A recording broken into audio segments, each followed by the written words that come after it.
नमस्कार, मी सचिन शिंदे। आपण पाहताय आपल्या परिसरातील सर्वात जलद आणि विश्वसनीय बातमीपत्र सांगणारं महाराष्ट्र लाईव्ह हे यूट्यूब चॅनल। आपल्या ह्या यूट्यूब चॅनलमध्ये तुम्हा सर्वांचं मनपूर्वक स्वागत। चला तर मग आता पाहूया आजच्या घडीची सर्वात मोठी बातमी सविस्तरपणे।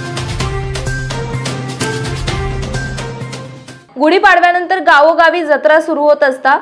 सध्या यात्रा जत्रांचा हंगाम सुरू आहे। त्यात कुस्तीच्या आखाड्याचे आयोजन करण्यात येते। हवेली तालुक्यातील बुरके गावात कुस्तीच्या आखाड्यात बसण्याच्या वादातून चौघांना काठी दगडाने मारहाण करण्यात आल्याची घटना घडली। या प्रकरणी लोणीकंद पोलिसांनी 7 जणांविरुद्ध गुन्हा दाखल केला आहे।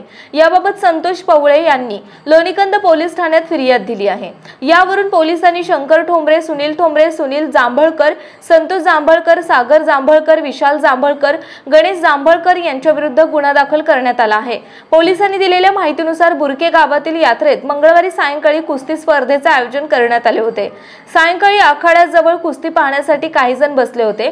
त्यावेळी आखाड्याजवळ बसण्याच्या वादातून अभिजित बाजारे आणि शंकर ठोंबरे यांच्यात वाद झाला। वादातून ठोंबरे जांभळकर यांनी अभिजित बाजारे, संदीप थोरात, सौरभ बाजारे, अभिषेक गायकवाड यांना लाथाबुक्क्यांनी तसंच काठीने मारहाण केली। आरोपींनी त्यांना दगड फेकून मारले। कुस्तीच्या आखाड्यात मारामारीची घटना घडल्याने घबराट उडली। पोलिसांनी या प्रकरणी गर्दी तसंच मारामारीचा गुन्हा दाखल केला। सहाय्यक निरीक्षक वंजारी तपास करतायत। आपल्या भागातील बातम्या पाहण्यासाठी यूट्यूबवर महाराष्ट्र लाईव्ह न्यूज चॅनलला यूट्यूबवर सबस्क्राइब करा आणि बेल आयकॉन प्रेस करा।